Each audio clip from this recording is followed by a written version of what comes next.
आज जो हमारा टॉपिक है ऋग वैदिक कालीन संस्कृतियाँ।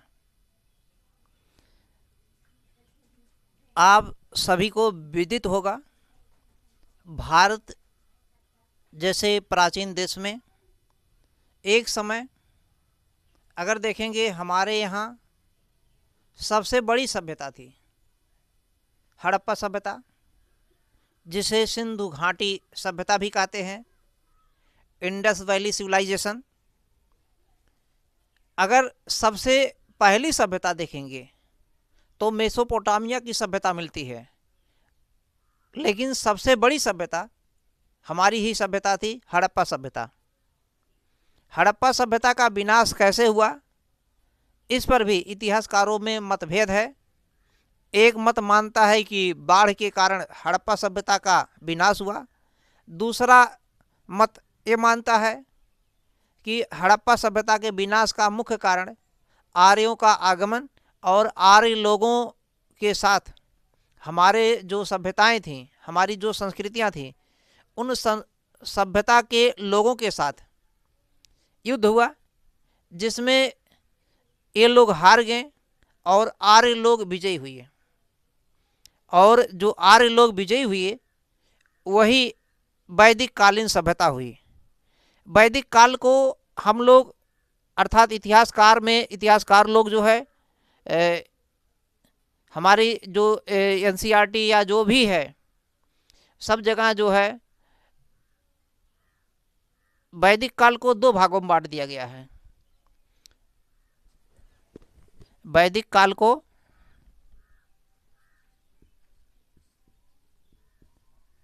दो भागों में बांट दिया गया है। एक है ऋग्वैदिक और दूसरा है उत्तर वैदिक।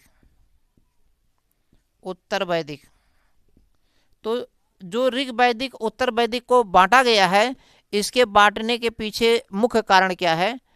अभी चूंकि भारत ही क्या पूरे विश्व में मनुष्य यानी कि मानव की जो सभ्यता है विकसित हो रही थी, अनेक चीज़ें खोजी ही जा रही थी। 1000 ईस्वी के लगभग में अतरंजी खेड़ा, ये उत्तर प्रदेश के एटा जिला में लगता है। यहाँ से लोहे का पहली बार खोज किया गया, आविष्कार कहिए या खोज कहिए, तो 1000 ईसा पूर्व में, 1000 ईसा पूर्व मतलब बीसी की बात हो रही है। 1000 ईसा पूर्व में लोहे की खोज हुआ। इस लोहे की खोज ने वैदिक सभ्यता को दो भागों में बांट दिया, जिसमें एक भाग है 1500 से लेकर 1000 ईसा पूर्व और दूसरा है 1000 से लेकर 600 ईसा पूर्व बीसी। ये वैदिक सभ्यता है। ऋग्वैदिक का हमारे पास जो मुख्य स्रोत है, वैदिक कालीन जो वेद लिखे गए हैं, जिसमें मुख्य वेद अगर बात करें, मुख्य वेद अगर है तो वो कौन सा है? ऋग्वेद। ऋग्वेद हमारे पास वैदिक काल में या जो प्राचीन संस्कृतियां हैं, तो वेदों में मुख्य रूप से ऋग्वेद ही इसका मुख्य स्रोत है। स्रोत के रूप में ऋग्वेद, जिसमें कुल 10 मंडल हैं। ये जो वैदिक काल या उत्तर वैदिक काल में जो सभ्यताएं आई, जिन्हें हम लोग आर्य शब्द का प्रयोग करते हैं, ये अर संस्कृत के शब्द से बना हुआ है अर, और आर्य का मतलब होता है श्रेष्ठ। आर्य का मतलब होता है श्रेष्ठ। ये पूछा गया प्रश्न है। आर्य का अर्थ क्या निकाला गया है? श्रेष्ठ। और आर्य जो है अर् संस्कृत के शब्द से बना हुआ है, तो पूछे भी जा सकते हैं। और जो ये आर्य लोग आए, कहाँ से आए, इस पर अलग अलग इतिहासकारों में अलग अलग मत दिखाई देता है। जिसमें अगर देखेंगे बाल गंगाधर तिलक, ये उत्तरी ध्रुव से मानते हैं। मैक्स मूलर अगर महोदय देखेंगे, ये मध्य एशिया के देशों से मानते हैं। ऐसे अलग अलग लोग अलग अलग जगह से मानते हैं। कुछ लोग बाल्टिक सागर से मानते हैं। अगर कुछ देखेंगे क्या नाम है, ब्रेंडे स्टीन जो है, ये अलग मानते हैं। अलग अलग कुल मिलाकर के कुछ लोग जर्मनी के यानी कि यूरोप के देश जैसे जर्मनी से भी मानते हैं। ऐसे कुल मिलाकर के आर्य लोग कुल मिलाकर के यहाँ की नहीं, ये निश्चित है। आर्य लोग जो है या इस प्रकार के जो लोग हैं, मैं डायरेक्ट नहीं कहना चाह रहा हूँ, आप समझ गए होंगे आर्य लोग कौन हैं। भारत में निवास करने वाले आर्य लोग कौन हैं मैं डायरेक्ट नहीं कह सकता, लेकिन कुल मिलाकर के ये विदेशी हैं, विदेशी थे और आकर के भारत में भारतीय संस्कृतियों को अपना लिए, भारतीय संस्कृतियों में रहने लगे। तो ये क्लियर हो गया। एक हमारे पास ऋग वैदिक काल की जो हम विशेषता देखेंगे, सबसे पहले विशेषता हमारे पास क्या होनी चाहिए, राजनैतिक व्यवस्था। तो इनकी राजनैतिक व्यवस्था क्या थी, इस पर हम देखेंगे, चर्चा करेंगे। ऋग वैदिक कालीन ऋग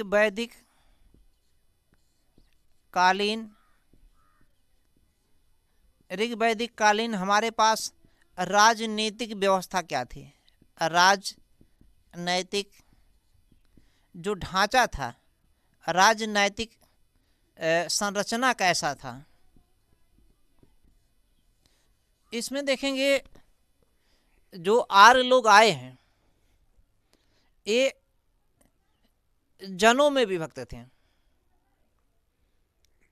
जन का मतलब वास्तव में ऐसा माना जाता है आर्य लोग कुछ लोग जानवर उनवर चराते हुए आए, मैं नहीं बता रहा हूँ, किताबों में जो लिखा है।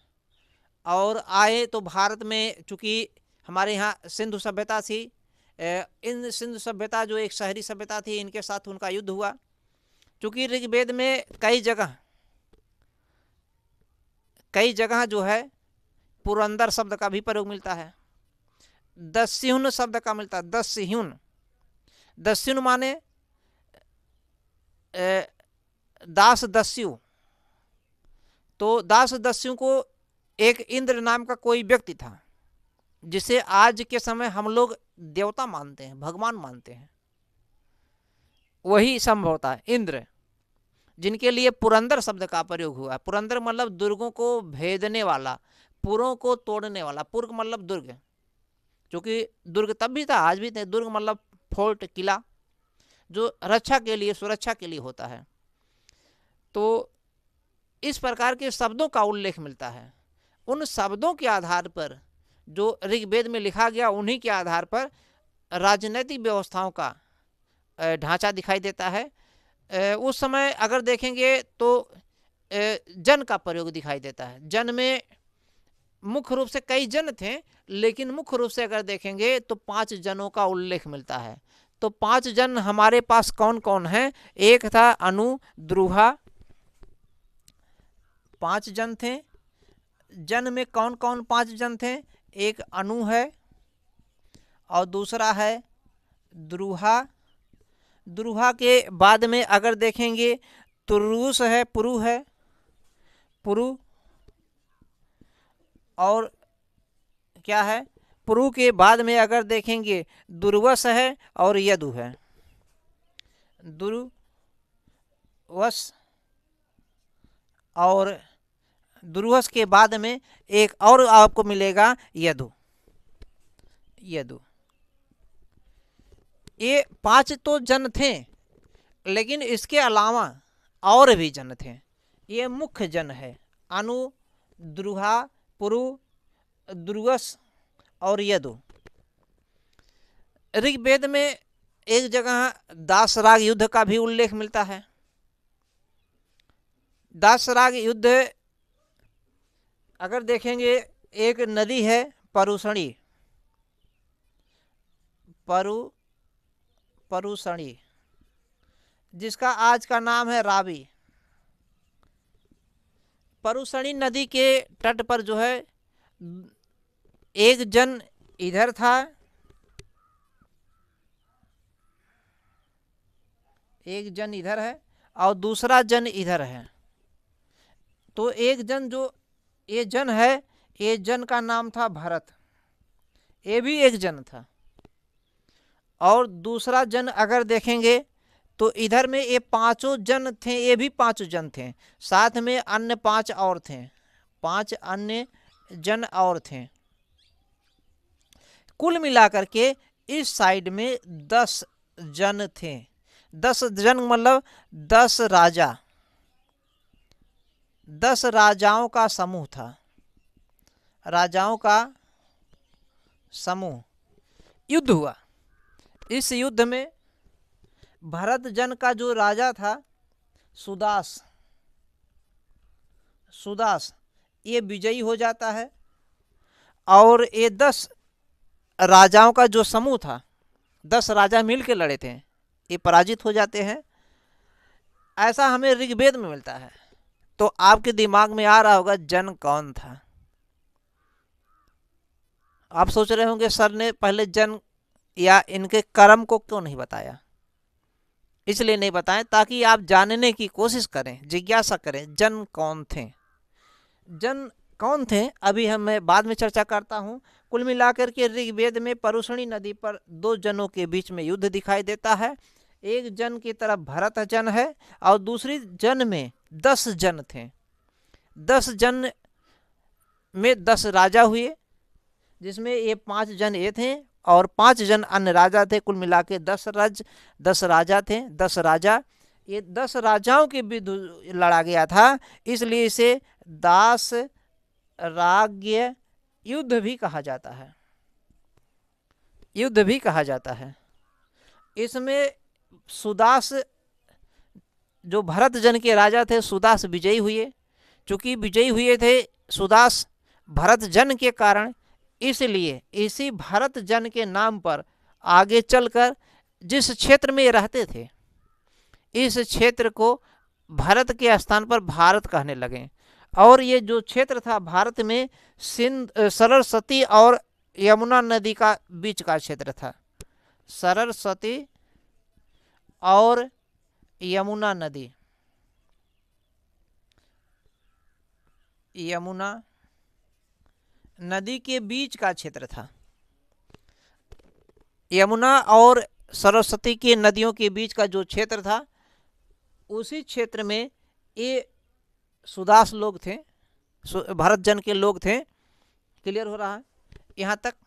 अब दूसरा चीज क्या है कि इनकी राजनीतिक ढांचा कैसे थी, इस पर हम चर्चा देखते हैं क्या था। ये जो इनकी राजनीतिक संरचना है, जो आर्य लोग भारत में आए हैं, आर्य लोग भारत में आए, भारत में दास दासियों को पराजित किए, जिसके मेन राजा इंद्र थे, जिन्हें पुरंदर कहा गया, पुराभेता कहा गया। तो कुल मिलाकर के एक कबीले के रूप में आए थे। घुमक्कड़ जात थे, चरवाहे के रूप में थे, अपने जानवर चराते हुए आए थे, तो कबीले के रूप में थे। इनकी संरचना जो थी कबीलाई थी, ग्रामीण बस्ती थी, कबीलों के रूप में थी। जबकि हमारे यहाँ की जो संरचना थी पहले, वो शहरी थी, हड़प्पा सभ्यता थी। हड़प्पा के बाद में ही इसका समय निर्धारित होता है। तो जो आर्य लोग आए हैं तो एक किस रूप में थे, कबीले के रूप में। और एक कबीला एक कबीला हो गया जिसे हम लोग कहते थे परिवार। क्या कहते थे, परिवार। परिवार कहें या कुल कहें, परिवार कहें या कुल, परिवार या कुल था, एक कबीले के रूप में थे। और इसका मुखिया जो होता था, पिता होते थे या बड़े भाई, बड़े भाई जो होता, जो बड़ा भाई हो रहता था, बड़े भाई या बड़ा भाई जो होता था, वही इसका मुखिया होता था। कबीला मतलब कई कबीले मिला करके एक जो है, मतलब एक कबीला जो हो गया, एक कबीला मतलब एक परिवार। अब कई कबीले अगर मिला दिए गए, कई परिवार मिला दिए गए, तो कई मतलब इससे बन गया क्या, कई कबीले मिलाए, कई कुल मिलाए, कई परिवार मिलाए, तो इनसे बन गया ग्राम। क्या बन गया, ग्राम। इसके लिए ग्राम ही शब्द है। ग्राम शब्द है, और कुछ नहीं है, ग्राम ही दिखाई देता है। और एक चीज़ है, ये जो परिवार या कुल का जो मुखिया होता था, बड़ा भाई होता था, पिता या बड़ा भाई होता था, इसको कुलप कहा जाता था। क्या कहा जाता था? कुलप। कुल का होने के कारण, कुल का होने के कारण कुलप कहा जाता था। कई परिवार मिला के ग्राम, और कई ग्राम मिला दिया जाए तो उसे क्या कहा जाता था? कमेंट करके जरूर बताइएगा। कई ग्राम मिला करके क्या कहा जाता था? तो उसे विष कहा जाता था। कई ग्राम मिला दिया, क्या कहा जाता था? उसे विष कहा जाता था। ग्राम का जो मुखिया होता था, इसे ग्रामणी कहा जाता था। ग्रामणी, इसके मुखिया को ग्रामणी कहा जाता था। जबकि जो विष होता, कई गांव के समूह को मिला दिया गया तो विष हो गया, और इसके मुखिया को विषपति कहा जाता था। विषपति। और कई विष को मिला दिया गया, कई विष को मिला दिया गया तो उसे जन कहा जाता था। जन। और इसके राजा को क्या कहा जाता था?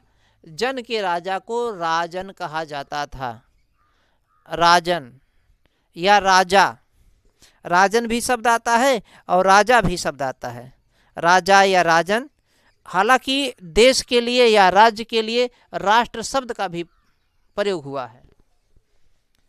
राजा, ये शब्द है राजा, या राजन भी है, राजक भी शब्द है।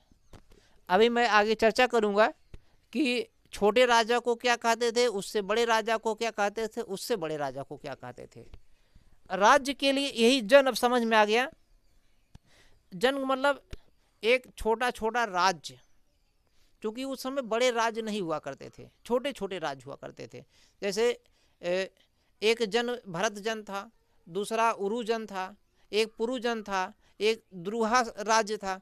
तो ऐसे मैंने अभी बताया, मुख्य कई जन थे, उसमें 5 जन मुख्य थे। और उन 5 जनों के अलावा एक जन भरत जन का भी था, जिसके राजा सुदास थे। और भरत जन के जो राजा सुदास थे, इनके पुरोहित वशिष्ठ थे, जो भी मैंने बताया वशिष्ठ थे। और जो 10 राजाओं का समूह था, जिसे 10 राग युद्ध कहा गया, 10 राजाओं के समूह का जो पुरोहित था, विश्वामित्र थे। तो मेन युद्ध जो हुआ था वो पुरोहित के कारण, पुरोहित इधर से उधर जाने के कारण। एक दूसरा जो है पश्चिम उत्तर प्रांत में, उत्तर और पूर्व जो समाज था, उन समाज में उत्तराधिकार का युद्ध चल रहा था। उत्तराधिकार के प्रश्न को लेकर भी ये 10 राग युद्ध लड़ गए थे, जिसमें एक तरफ सुदास हुए, दूसरी तरफ 10 राजाओं का संग हो गया। तो ये परिवार है, परिवार के बाद ग्राम, ग्राम के बाद विष हो गया, और विष के बाद में अगर देखेंगे तो जन आता है शब्द। क्या आता है? जन।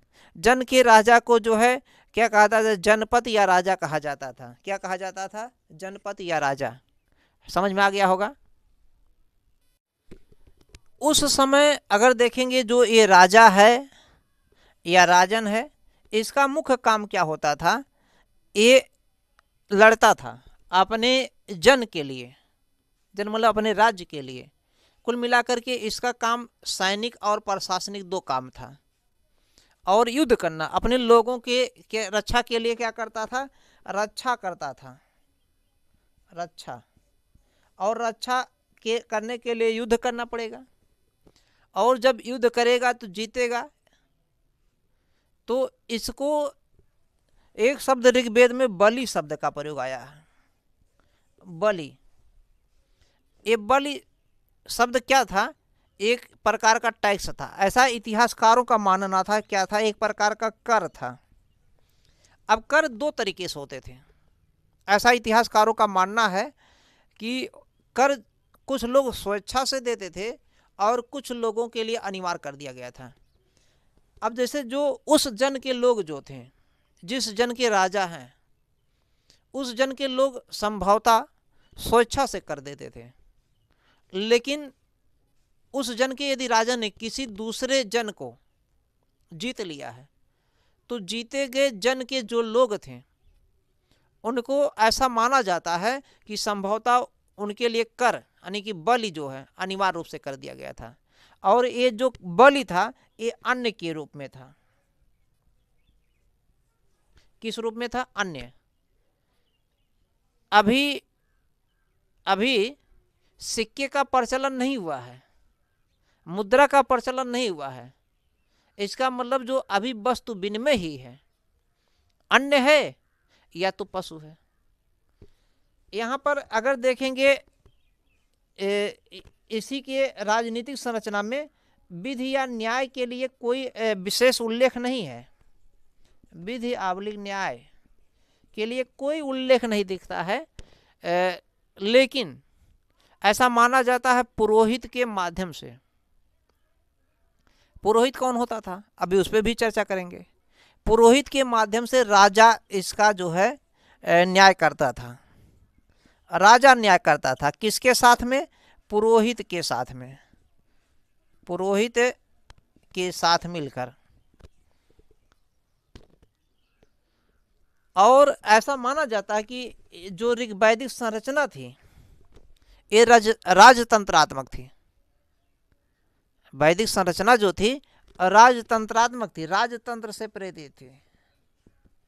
लेकिन ऋग्वेद में कुछ जगहों पर गणतंत्रात्मक, गणतंत्र का भी उल्लेख मिलता है। मूलतः राजतंत्रात्मक था, मूलतः राजतंत्रात्मक था, लेकिन कुछ जगह ऐसा मिलेगा तो कहीं कहीं गणतंत्र के लक्षण भी दिखते हैं। ये हमारे यहाँ राजनीतिक संरचना में इस तरीके की चीज़ें दिखाई देती हैं। कुछ चीज़ों की अगर मैं बात करूं तो इसमें जो है, अगर मैं देखूं कुछ चीज़ों की बात करूं जो अभी मैंने बताया, अगर छोटे राजा हैं, छोटे जन के राजा अगर हैं तो उनके लिए राजन शब्द का प्रयोग आया है। छोटा अगर कोई जैसे बताया कुछ कुल या परिवार को मिला करके कुछ एक परिवार है या कुल है जिसका मेन मुखिया जो है बड़ा या बड़ा भाई या पिता होता था, जिसे कुलब कहा गया। कई कुल को या परिवार को मिला करके गांव बनाया जिसका मुखिया ग्रामणी है, और कई गांव को मिला करके विश्व बनाया गया जिसका मुखिया जो होता विस्पति होता है। आज के जैसे गांव या जिला या जनपद हो गया या जो है कई ब्लॉक हो गए, उसके बाद में एक राज्य हो गया, छोटा सा राज्य। जो छोटे से राज्य है वो जन है। तो छोटे से अगर राज्य का जन का अगर कोई है राजा तो उसके लिए जन है। इससे अगर बड़ा राज्य है, बड़ा राज्य है तो उसके लिए राजा शब्द है। इससे भी बड़ा है तो उसके लिए, इससे भी बड़ा यानी कि सबसे बड़ा अगर है, सबसे बड़ा राज्य है तो उसके लिए सम्राट शब्द का प्रयोग है। सम्राट, सम्राट, सम्राट शब्द का प्रयोग जैसे दिखाई देता है। क्या उस समय चोरी होती थी कि नहीं? चोरी, अपराध, भ्रष्टाचार या इस प्रकार के गतिविधियां होती थी। चोरी, अपराध कहिए, बेईमानी कहिए, ये सब चीज़ें होती थी। हत्याएं ये सब होती थी। अपराध, हत्या, है ना, बेईमानी, बेईमानी होती थी, हाँ होती थी। ऐसा हमें ऋग्वेद के ऋग्वेद में शब्दों को पढ़ने से दिखाई देता है। एक चीज़ है जो अगर कोई व्यक्ति हत्या कर देता था तो यहाँ मृत्यु की सज़ा का प्रावधान नहीं था, मृत्यु की सज़ा का प्रावधान नहीं था। इसकी सज़ा का कोई व्यक्ति ने किसी की हत्या कर दिया तो उसके लिए ये चीज़ नहीं था हत्या, बल्कि उस हत्या करने वाले व्यक्ति को, जो अपराधी है, इस अपराधी को 100 गाय देना पड़ता था। 100 गाय, 100 काउज देना पड़ता था। इसका मतलब हत्या करने वाले व्यक्ति के जान की कीमत जो थी 7 थी। 7। ऋग्वेद में 7 शब्द आया है, ऋग्वेद में 7 शब्द आया है, और 7 का मतलब होता है उसके जान की कीमत 100 गाय है। उस समय सबसे महत्वपूर्ण, इससे पता लगता है उस समय सबसे महत्वपूर्ण क्या चीज थी? गाय। एक गाय की कीमत बहुत ज्यादा, सोने या हीरे जैसे, आज की सोने और हीरे जैसी। तो अपराधी चोरी कर रहा है, उसके लिए भी कुछ सजा का प्रावधान था। और एक चीज और दिखता है, जो जो इन चीजों में लिप्त पाया गया, जिसे अपराधी मान लिया गया, अपराधी, ये अपराधी व्यक्ति को एक खूंटे में बांध दिया जाता था। खूंटे में बांध के, जैसे आज के समय में गाय और भैंसों को, बकरियों को खूंटों में बांध दिया जाता है, ठीक उसी तरीके से अपराधी को खूंटे से बांध दिया जाता था, रस्सी या उन चीजों के माध्यम से, और उसको उसी में रखा जाता था, मारा पीटा जाता होगा, केवल मृत्यु सजा का प्रावधान नहीं था। अपराधी कौन है कौन नहीं, इसका निर्णय देखिए यहाँ पे जो है ऋग्वेद में दो चीजें दिखाई देती है। ये हमारा राजनैतिक सिस्टम था, वहां पे एक सभा शब्द का उल्लेख मिलता है, दूसरा समिति। एक सभा, दूसरा समिति। सबसे ज्यादा रोल अगर दिखाई देता है समिति का, तो इससे ये अनुमान लगाया जाता है कि समिति जो थी, ये जो समिति है, इस समिति में ग्राम के लोगों का, ग्राम मतलब जो अभी मैंने बताया गांव का ग्रामणी कहला जाता है, तो गांव या विश्व का जो विश्वपति है, या परिवार के जो बड़े भाई या पिता हैं, इन लोगों की एक समिति थी, एक संस्था थी। ये समिति क्या है? एक संस्था है, इंस्टीट्यूशन है, उस समय थी। तो इसका जो है बहुत बड़ा रोल था समिति का। इसका मतलब आम जनता का नेतृत्व करता था ये समिति। और ये दोनों संस्थाएं मुख्य रूप से राजा के निरंकुशता पर, राजा स्वेच्छाचारी न बने, उस पर नियंत्रण रखती थी। और जो सभा थी, ये सभा ये बड़े या कुलीन लोगों की थी, कुलीन या बुजुर्ग, बूढ़े व्यक्ति की संस्था थी। इसमें कुलीन या लोग होते थे, पुरुष और महिलाएं भी हो सकती थी। महिलाओं की स्थिति अगर देखेंगे, जब हम समाज में देखते हैं, अभी ऋग्वैदिक काल में महिलाओं की स्थिति ठीक ठाक है, पढ़ने लिखने का भी कुछ अधिकार है। हालांकि इसमें पढ़ाई जो है ओरल था, लिखने का नहीं प्रावधान था। ओरल, हमने जो बोल दिया आपने सुन लिया, उन्होंने जो बोला उन्होंने सुन लिया, इस तरीके की शिक्षा थी। ये तो बाद में लिखा गया ना, इस समय भाई लिखने का प्रचलन नहीं है, जबकि इसके पहले हड़प्पा सभ्यता में लिखने का प्रचलन था। बस समस्या ये है कि उन लोगों ने जो लिखा, आज तक हम लोग उसको नहीं पढ़ पाए। तो सभा और समितियां दो थीं। ये साधारण लोगों की समिति, जिसमें गांव के मुखिया या परिवार के मुखिया और भी लोग होते थे, विस्पत भी होते थे। और एक केवल जो कुलीन लोग ही थे इसमें सभा में, या जो बड़े बूढ़े लोग थे, कुलीन से ही संबंधित ही थे, इनकी समितियां थी। और ये दोनों जो है राजा की निरंकुशता पर क्या करते थे? रोक लगाते थे, उसको करते थे। इसमें दो शब्द हमारे पास और दिखाई देते हैं। एक शब्द मिलेगा पुरोहित का, दूसरा मिलेगा ग्रामणी का, और तीसरा लिखेगा सेनानी का। तो ग्रामणी जान चुके हैं, एक गांव का जो ग्रामीणी होता था, गांव का मुखिया होता था, गांव के न्याय व्यवस्था, सैनिक व्यवस्था, गांव की सुरक्षा के लिए जिम्मेदार था।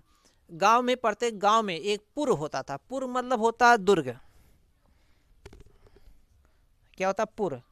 पुर माने होता है दुर्ग, इसका मतलब होता है दुर्ग। दुर्ग माने किला, दम्भ, है ना। इसीलिए कहा गया पुरंदर शब्द आया है। इंद्र के लिए पुरंदर शब्द। इंद्र कोई भगवान नहीं थे। ऋग्वैदिक काल में अगर देखेंगे, जो ऋग्वैदिक काल के इंद्र को माना गया है, इंद्र कोई भगवान नहीं थे, ऐसा लगता है। वो एक मानव थे जो आर्य लोगों से संबंधित थे, विदेशी लोग थे, आए यहाँ पे, यहाँ की संस्कृतियों को तहस नहस किया। अगर मानेंगे कि हड़प्पा सभ्यता का विनाश बाढ़ से नहीं हुआ, इसका मतलब आर्यों के आक्रमण से हुआ। इसका मतलब इंद्र जो है कोई देवता नहीं। अगर कोई देवता नहीं तो आम भी जितने भी है सब देवता। अब उसको अलग अलग जोड़ दिया जाता कि देवता भगवान दो हैं, वो अलग चीज़ है। कमेंट करके बताइएगा क्या सही क्या गलत है।